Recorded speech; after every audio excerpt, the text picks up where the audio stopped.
नमस्कार विद्यार्थियों अनुसूची मेथड जो होता है डेटा कलेक्शन का, वह ऐसा मेथड होता है जिसके अंदर की जो रिसर्चर द्वारा क्वेश्चनर तैयार किए जाते हैं, ठीक है, और रिसर्चर स्वयं जो सैंपल उसे होते हैं उनसे क्वेश्चंस पूछते हैं अपने अध्ययन से रिलेटेड, ठीक है।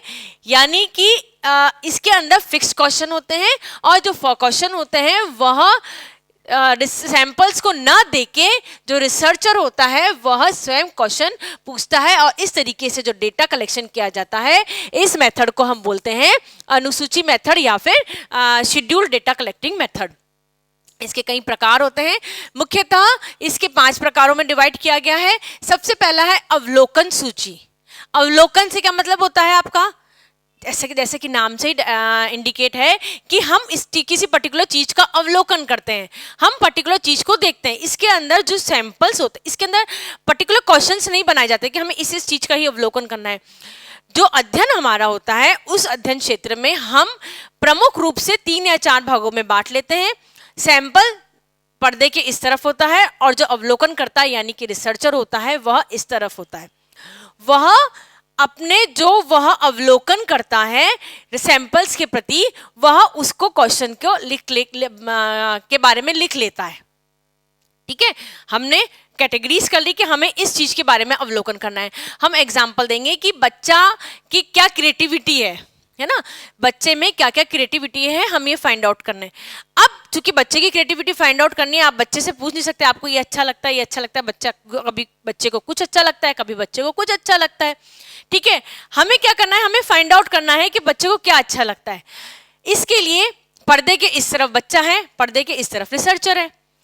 अब रिसर्चर क्या करेगा, 4-5 पॉइंट बना लेगा। उसने ड्राइंग करी, उसने खेला, उसने गेम्स में इंटरेस्ट कितना लिया, उसने पढ़ाई में इंटरेस्ट कितना लिया, या उसने कोई और क्रिएटिव काम करा उसके अंदर कितना इंटरेस्ट लिया, ठीक है। इस तरीके के 4 बना लेगा। गेम्स में इंडोर गेम्स, आउटडोर गेम्स, इसको और कैटेगरी कर लिया हमने, टोटल 4 बार देख लिया। अब वो अवलोकन करेगा और अवलोकन में वो लिखेगा कि बच्चे ने 10 मिनट तक पढ़ाई करी, बच्चा ज़्यादा ड्राइंग में इंटरेस्ट ले रहा है, बच्चे ने आधा पौन घंटा ड्राइंग में इंटरेस्ट लिया और इंटरेस्ट लेते हुए उसने कुछ भी कार्य नहीं करा, उसका कंसंट्रेशन लेवल बिल्कुल भंग नहीं हुआ, ठीक है। तो ये क्या किया, हमने क्वेश्चनर बना लिया और क्वेश्चनर में हमने उसको लिख लिया बच्चे के बारे में कि हमने बच्चे को इस चीज में इंटरेस्ट है। फाइनली 2 बार 3 बार बच्चे का अध्ययन करा और फाइंड आउट करा हमने कि बच्चे को ड्राइंग एंड पेंटिंग में ज़्यादा इंटरेस्ट है। हमें बच्चे को ड्राइंग और पेंटिंग की तरफ प्रोवोक करना है, उसको ड्राइंग एंड पेंटिंग करने के लिए मोटिवेट करना है क्योंकि उसका बच्चे का इंटरेस्ट उस तरफ है, ठीक है। तो ये क्या हो गया, यह हुई अवलोकन सूची, जिसमें हमने एक 3-4 चीजों की सूची बना ली और सूची बनाने के पश्चात में हमने अवलोकन करा। अवलोकन करने के बाद हमने उसमें टिक मार्क करा। नेक्स्ट होता है मूल्यांकन सूची। मूल्यांकन का क्या मतलब होता है, किसी चीज का कितना वेटेज दे रहे हैं हम, ठीक है।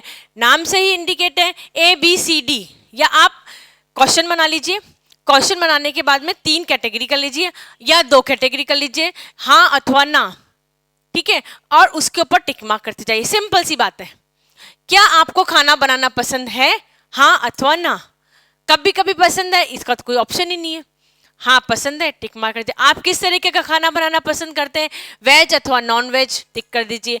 आप किस तरह के खाना प्रेफर करते हैं, फास्ट फूड और ट्रेडिशनल फूड, टिक मार्क कर दीजिए, ठीक है। तो ऐसा जिसमें कि आप केवल मूल्यांकन कर रहे हैं किसी चीज का, तो हम उसे बोलते हैं मूल्यांकन सूची।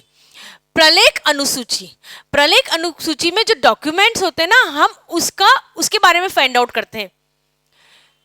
जैसे आपके पास जो भी आपके पास 9th की मार्कशीट है, 10th की मार्कशीट है, 11th की, 12th की, first year, second year, third year and so on. आपके पास क्या मार्कशीट है, आपके कितने परसेंटेज आए हैं उसके अंदर, आपने कहाँ से करा है, आपके किस सब्जेक्ट में कितने परसेंटेज थे, तो ये हमें किससे मालूम पड़ा है, आपके जो डॉक्यूमेंट्स हैं उससे के थ्रू मालूम पड़ा है। तो जब हम डॉक्यूमेंट से रिलेटेड जो भी अनुसूची बनाते हैं, इस तरह की जो अनुसूची होती है इसको हम बोलते हैं प्रलेख अनुसूची, ठीक है। इसको क्या बोलते हैं हम, प्रलेख अनुसूची।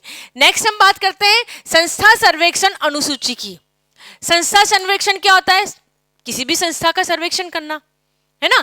और उसके द्वारा अनुसूची से हम जब प्रश्न पूछते हैं तो इस तरह की जो शेड्यूल होता है इसको हम बोलते हैं संख्या सर्वेक्षण अनुसूची। इसके अंदर क्या होता है, इसके अंदर ये होता है कि किसी भी पर्टिकुलर संस्था के बारे में आप पूरे पॉइंट्स लिख लीजिए और फिर आप जाके जो संस्थापक है उससे आप क्वेश्चन पूछेंगे। आपके यहाँ कितने कर्मचारी हैं, इतने कर्मचारी हैं। कितनी महिलाएं हैं, कितने पुरुष हैं, ये आपने पूछ लिया। किस जाति धर्म वर्ग के कितने महिलाएं हैं, कितने पुरुष हैं। कितने मैरिड हैं, कितने अनमैरिड हैं। किस के एज के ग्रुप के हैं, 20 से 30 साल, 30 से 40 साल, 40 से 50, 50 से 60 साल। इस ग्रुप में कितने कितने कैटेगरी में आते हैं, इनकी क्वालिफिकेशंस कितनी है, इसके बारे में। यानी आप उस संस्था के कर्मचारियों के बारे में यदि पूरी जानकारी प्राप्त करना चाहते हैं किसी पर्टिकुलर संस्था की, और आप उसका क्वेश्चनर बनाते हैं और संस्थापक से जाके प्रश्न पूछते हैं, तो ऐसी अनुसूची को हम बोलते हैं संस्था सर्वेक्षण अनुसूची। ठीक है। लास्ट है साक्षरता अनुसूची। साक्षरता अनुसूची जनरली सैंपल से पूछा जाता है क्वेश्चन। इसके अंदर सैंपल्स का साक्षात्कार लिया जाता है। साक्षात्कार कैसे लिया जाएगा, ऐसे लिया जाएगा साक्षात्कार। प्रश्न की अनुसूची तैयार है, ठीक है, प्रश्न तैयार है, रिसर्चर जो है वह सिंपली जाके जो सैंपल है उससे क्वेश्चन पूछेगा, ठीक है, और वह उसके उत्तर स्वयं लिखता जाएगा। इसका यह उत्तर है, इसका यह उत्तर है, एंड सो ऑन। ठीक है। तो यह विभिन्न प्रकार की अनुसूची के प्रकार होते हैं कि विभिन्न प्रकार का जो शेड्यूल मेथड हमारा डेटा कलेक्शन का है, आप इन विभिन्न प्रकार से कर सकते हैं। जिस प्रकार का अध्ययन है ना, जिस भी प्रकार का अध्ययन है उसी प्रकार का क्या होना चाहिए, आपकी अनुसूची तैयार होनी चाहिए, उसी प्रकार का आपका शेड्यूल तैयार होना चाहिए। ये विभिन्न प्रकार के हैं। जिस तरीके से रिसर्चर को अध्ययन करनी है, जिस तरीके से अध्ययन का उद्देश्य, उस प्रकार से अनुसूची को तैयार करके अध्ययन करना आवश्यक होता है।